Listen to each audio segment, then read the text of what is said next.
अर्थ voices का basic concept ये है कि इस पृथ्वी की जो आवाज़ें हैं, सिर्फ इंसान की आवाज़ नहीं, बाकी भी आवाज़ें हैं सारी जीव जंतुओं की, उनकी आवाज़ भी सुन लीजिए इसके पहले कि वो शांत हो जाए।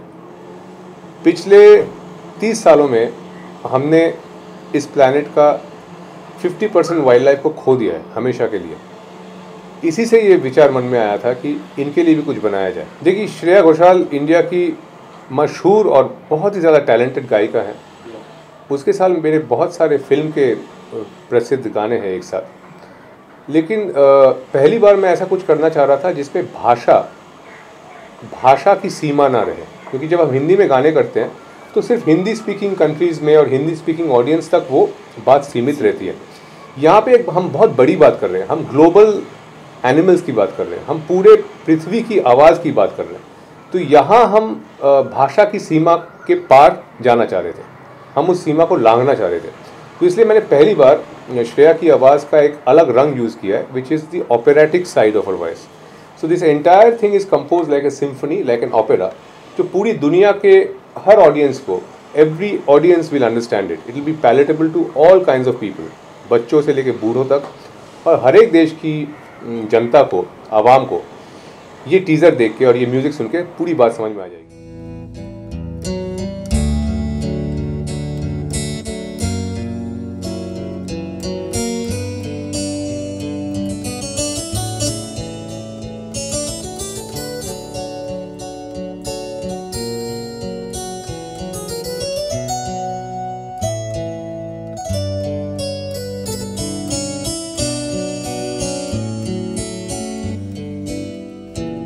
मुझे इस इंडस्ट्री में लाने वाले शख्स है गुलजार साहब।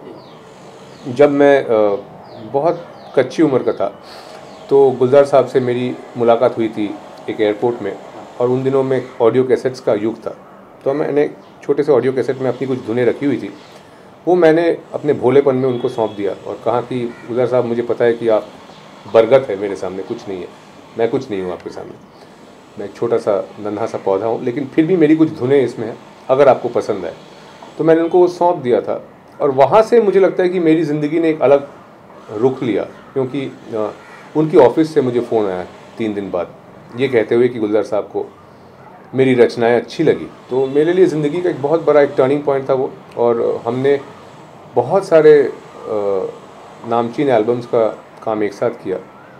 और हालांकि पिछले साल मिर्ची म्यूज़िक अवार्ड में मेरे 2 नॉमिनेशंस थे, जिसमें एक गाना मेरा गुलजार साहब के साथ था और दूसरा गाना सोनू निगम और श्रेया घोषाल के साथ था। दूसरा गाना जीता और एक गाना नॉमिनेटेड हुआ। तो उनका बहुत बड़ा इसमें एक रोल रहा है। उसके बाद मैंने काम शुरू किया था हासिल नाम की एक फिल्म से, तब मैं पढ़ाई भी करता था। फिर शागिर्द, तिग्मांशु के लिए मैंने बहुत सारी फिल्मों का म्यूज़िक किया, शागिर्द, साहिब बीवी और गैंगस्टर, पान सिंह तोमर। अनीस भाई के लिए मैंने एक एकदम अलग सिरे का म्यूज़िक किया, थीम सॉन्ग किया वेलकम बैक जैसा अतरंगी फिल्म के लिए। तो सुधीर मिश्रा साहब के लिए मैंने ये सारी ज़िंदगी में कुछ काम किया। तो अलग अलग डायरेक्टर्स के साथ अलग अलग तरह की स्कूल्स ऑफ सिनेमा में काम करना मुझे अच्छा लगता है। इसलिए आप देखेंगे कि मैं अपने आप को सीमित नहीं रखता हूँ एक पर्टिकुलर स्कूल ऑफ सिनेमा में। मुझे लगता है कि हर एक सिनेमा का अपना रंग है और अपना अलग कल्चर है, और उसमें घुस के म्यूज़िक करना एक चैलेंज है जो मुझे अच्छा लगता है।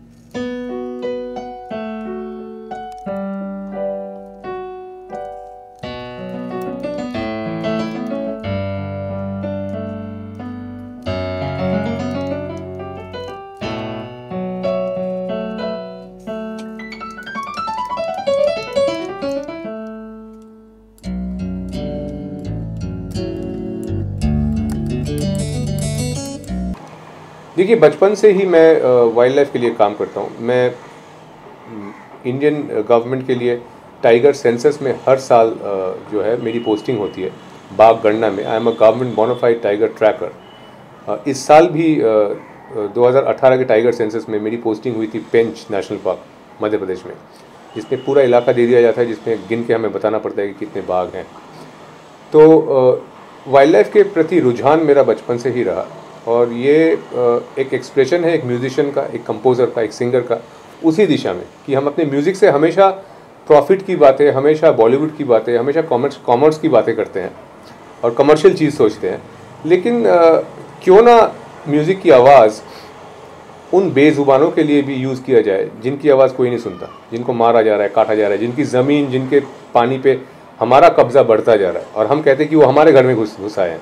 दरअसल हम उनके घर में घुसते जा रहे हैं। देखिए, सीताबनी वाइल्ड लाइफ रिजर्व आज मशहूर है दुनिया भर में।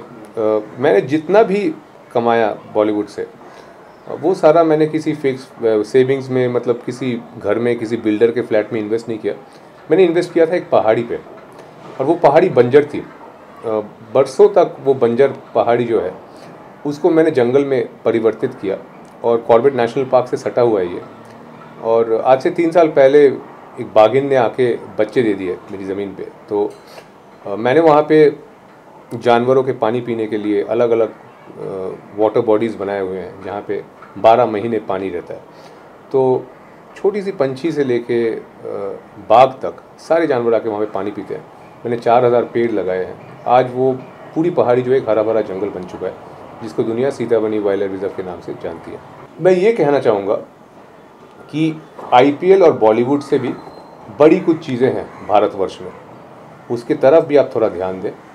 हमारे पास टाइगर, हाथी, राइनो, भालू, लायन, लेपर्ड, वुल्फ, 1300 प्रजाति की पंछियाँ, ये सारे जानवर हमारे देश में पाए जाते हैं। बाकी दुनिया के पास ये चीज़ें नहीं है। ये एक खजाना है, एक अनमोल रत्न है।